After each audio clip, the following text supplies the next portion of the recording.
talking about one thing. Playoffs? Don't talk about playoffs. That's right. Welcome everybody to an all new Downright Sports here on DJ Chase Radio, here on Dynasty Radio, here on Trap Radio, here on She Real Radio, on Apple Podcasts, Spotify, Google Play. I am your host, the notorious sports critic, Rick Reed, and this is an all new show here. Just got off of doing the college football preview show this past Sunday, and back again just that quick to do another podcast, all new in effect. Here we are. So thank you all for listening. Again, if you've never heard this show before, this is a sports show spoken to you by a sports fan, to all the sports fans in the world, by the notorious sports critic, by the sports influencer.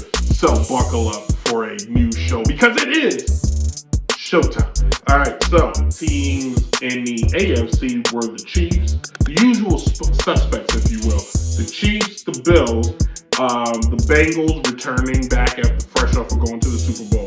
But then joining the party or joining the new cast are the Jacksonville Jaguars, who won their division at 9-8 after having 3 to multiple years of abysmal season, living in the terrible time of Urban Meyer and his debacle going to bars after losing games and groping women. Yeah, you saw the video. Don't pretend like you did it.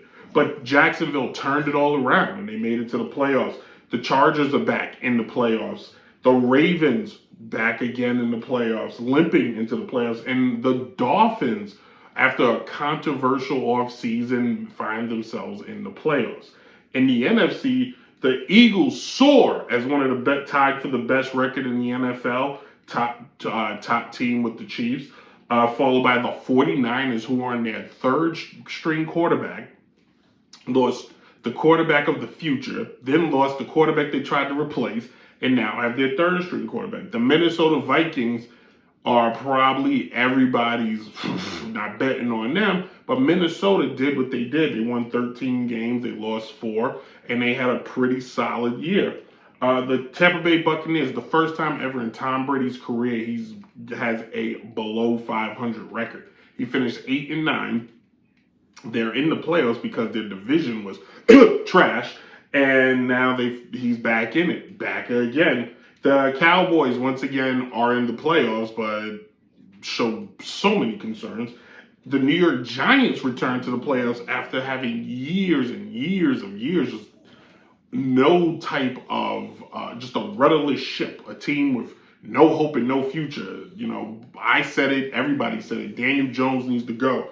Trade Saquon, blow it all up, and they found themselves in the playoffs at 9-7-1.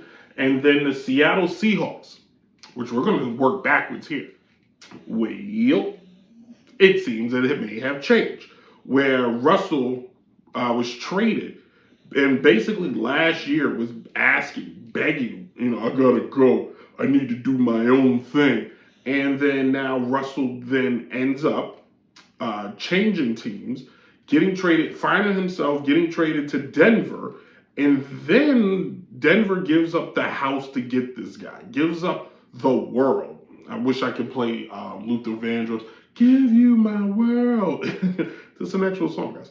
And then you find out that maybe it wasn't Russell Wilson the whole time. Maybe, just maybe, it had something to do with the system. The system itself mattered. Plug in Geno Smith, everybody starts laughing. There's a first round pick right there. That's the first overall pick in Seattle. But hold up. Because not only did Geno Smith prove he could play, he proved all his doubters wrong when the Jets drafted him with their first overall pick. He showed there was some skill in there from them old West Virginia days. Geno Smith this past year passed for over 4,282 yards. Words you thought I would never say, a sentence you thought I would never utter. He would play all 17 games. He would throw 30 touchdowns and 11 interceptions. He was sacked 46 times, but he averaged around 7.5 yards. He had basically 400 completions. The guy had turned out to be the all-time leading passer for Seattle. He passed Russell Wilson. Well, we're not going to harp on players who didn't make the playoffs, but you got to say to yourself, wow, Gino, you got it done. Bravo. You proved sometimes a system can make a quarterback, and in this case, it did. If you watch how the year played out, they beat Russell. First game of the year, 17-16, but then they would lose to San Francisco, which we're going to touch on.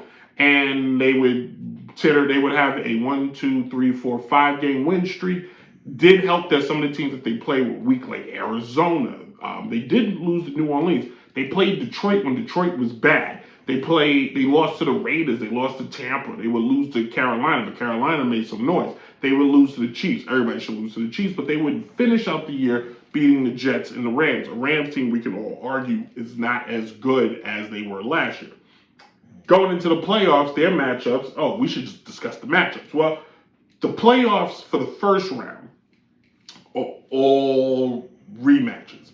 They're like if Vince McMahon was booking the NFL because he likes doing rematch. Brock Lesnar versus Roman Reigns, Part 9. Stone Cold versus The Rock, Part 9. Triple H versus The Rock, Part 11. Ronda Rousey versus Charlotte, 100 times. This pretty much happened this postseason. We're going to get Seattle versus the 49ers. We're getting the Giants versus Minnesota. We're getting Tampa versus Dallas. We're getting in the AFC, the Chargers versus Jacksonville, Miami versus Buffalo, and the Ravens versus the Seahawks. Let's get into it. So, when Seattle played the 49ers, Seattle would lose to the 49ers twice this year. They would lose to them once in the third week. Yes, in the second week, 27-7. They blew out.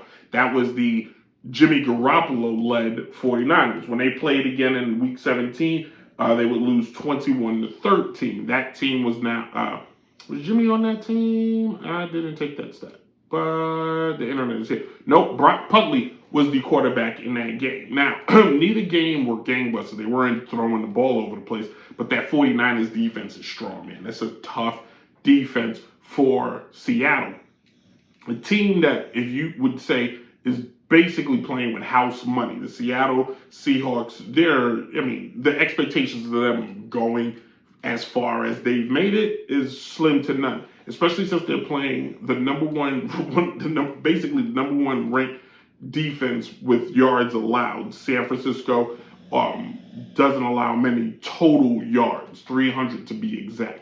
When it comes to getting to said quarterback, you got to look at where San Francisco ranks, and San Francisco is about 11th, about the 11th ranked team. I do every show with Mariana. All she does, no, I'm not calling. All she does normally is sleep, but she got up and she's going back down. But this is what I like to call a trap game, if you will, because Seattle now has seen you twice, and you didn't blow. You beat them once pretty bad, but it was early in the year. Now you get in the face them. They got a little momentum. They got a playbook on you. They got a playbook on Gino, but their confidence is riding high because they beat that thing twice. Who do I pick in this one? Well, I'm going with the 49ers. I think their defense is that good. They definitely got a bend, don't break defense. And not to mention, Christian McCaffrey has been reborn. He is rejuvenated. The guy is like the Phoenix. He will have a field day. Oh, not to mention, Dabo is back, and he's going to ball out. Did I not write that down? Yeah, Debo Samuels. Sorry, I call him Dabo, because I know him like that. Anyway, 49ers will beat Seattle, but it won't be a blowout. It will be a close one. Let's go on. Staying with the NFC, we're going to have the Giants and Minnesota. The Giants lost to Minnesota in Week 15, 27-24. This game was very close. These two teams would kind of have a field goal type of game. The Giants would get a chance to take the lead at one point at 13-10. Minnesota would score, giving them the lead 17-13. They would kind of keep that lead going. They would score again, making it 24. And then the Giants would score, making it 24-16. The Giants would come back, get into the game, tie it up 24-24. Minnesota, tick, would kick a field goal to win the game by a field goal. So the Giants played Minnesota close. The Giants also rested their entire team going into this game. Now, the Giants historically have gone to Minnesota and beat them, good Minnesota teams. The question is, this young Giants team has never been to the playoffs. Can they make magic happen? Can they make something out of nothing? And the question's going to be, we're going to find out. Because the Giants have had one of those seesaw kind of years. Ooh, we're going to do this, and then we're going to play good. Oh, then we're going to play bad. And then we're going to play good. And then we're going to play bad again. So, the Giants now with their players getting a week off, played in one of the toughest divisions one could ever play in. And hopefully they can find themselves where they can beat a Minnesota team that sometimes tends to play to their competition. Gotta pause something. Sorry. Sorry, Facebook. We're back. If you heard me take a break, that's only because my system had to catch up. But the Giants to win this game is not going to be the Saquon Barkley game. It's going to be what Daniel Jones does. And Daniel Jones is a triple threat. He can run, he can gun. He can run, he can gun. And if Saquon can at least, Saquon in that first game ran for about 54 yards. If Daniel can not turn the ball over and Saquon can get him about 70 yards, that's enough for the Giants to walk away with a victory and move on to the next round. Let's go. And then the last game in the NFC, you're going to get the rematch from week 1, Dallas versus Tampa. We all thought this game could potentially be an NFC championship game. Instead, it's the first round wildcard game. Tampa Bay is not any good. But the Cowboys aren't much better despite what their record says. You want me to bet against Tom Brady versus Dak Prescott? I'm not. But that Cowboys defense is pretty good, contrary to the fact that they got their butt whooped by a generic team last week, this past Sunday. I'm calling them generic because they just look like a generic team, the Commanders. It looks so generic. If you ever played Madden and created a team, that's a name for Madden. They would have the generic jersey, the generic mascot. You can put like a team in like Lincoln, Nebraska, and it'd be the Lincoln, Nebraska Commanders. Like, to me, that just doesn't roll off the tongue. But I still don't bet against Tom Brady. So I'm taking Tampa because I don't bet against Tom Brady. Could the Cowboys win? Absolutely. But fourth quarter time is a real thing. So this is how Dallas can win this game. If Dallas comes out the gate early and that defense can slap old man Tom early and Dallas can get up to a big lead. I mean, you have to get up. Dallas has to score 3 touchdowns. Not field goals, 3 touchdowns before Tom can score his first. Dallas wins. If this game is anything like what the first game was, they don't win. Not even close. Not even close. Stop it. Not even close. It's going to be over. If that game stays close, Tom Brady wins the game. You don't give Tom Brady the ball in the fourth quarter. You don't give Jordan the ball in the fourth quarter. You don't give Brady the ball in the fourth quarter. These things are true. So let it be written. So let it be done. So recap the NFC. San Francisco, Giants, Tom Brady. Go figure. Now, in the AFC, we're going to run through, it's going to run out of time.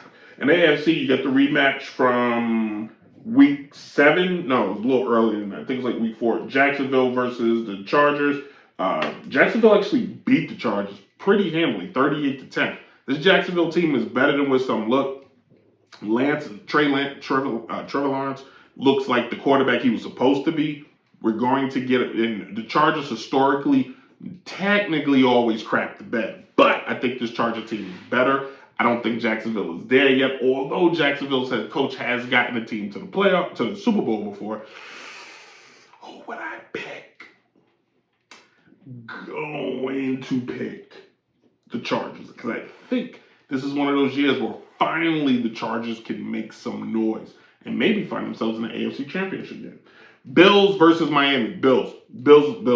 I'm Bills. Like, the Bills. All right? I'm not rooting for Miami, and they probably won't have Tua, quite frankly. On a side note, I don't think he should play anymore for the rest of the year, and they should reevaluate a lot of things. But Buffalo wins this game, and they're going to win it good, too. Moving on to the last game, you get Ravens versus Cincinnati. Sorry, Cincinnati's going to win. Baltimore, there's too much question marks with Lamar Jackson. Not sure if he's still hurt. He didn't play at all towards the end of the year. If he's that hurt, I can't see him coming into this game. The Cincinnati Bengals are playing on all cylinders. This is a good team. They made a statement game when they beat them the last game of the year, 27-16. I can't imagine Cincinnati just turning it off. They've played fantastic the rest of the season. The Bengals have been on fire. They've been one of the better teams all year, finishing with a record of something. Finishing with a record of 12-4. And the thing about it is Joe Burrow is next. I know the running quarterback is a new thing, but Joe Burrow is next. 4,475 passing yards, 35 touchdowns, 12 interceptions. He rarely makes mistakes. The guy gets hit and keeps playing. He is what we thought Andrew Luck was going to be. And not to mention, that guy Jamal Chase. If you watch Baltimore for the most of the year, they have trouble with wide receivers. And Jamal Chase is nothing but trouble. He gives the trouble. So you put Joe Mixon out there who's going to get you some yards. You put Joe Burrow out there that's going to let it fly. And you put Jamal Chase, that 300 monster. Sorry, Baltimore. Unless Lamar Jackson can throw it and catch it to himself, this is Cincinnati all day. So next week, we will discuss who's going to win after that. That's how we're pretty much going to do this week after week after week. But let's recap the whole thing. So, Seattle will lose to the 49ers. The Giants will beat Minnesota. Tampa will beat Dallas, which will create so much chaos, which plug in Sean Payton to Dallas. Or, here's a tip, I like Jim Harbaugh to Dallas. That's actually better. Because you got Jim Harbaugh, you got Jerry Jones, and, Harbaugh, he's just a good man, but he don't listen. And Jim Harbaugh's going to be like eating grass and wearing khakis, and it's going to be fantastic. Lobster hands. For the AFC, we're going to have I have Jacksonville falling to the Chargers. The Bills, they don't blow out Miami, but they will beat them handily. And Cincinnati's going to take care of Baltimore. Bow, my home. Yeah. Hey, this is Downright Sports. The notorious sports critic, Downright Sports.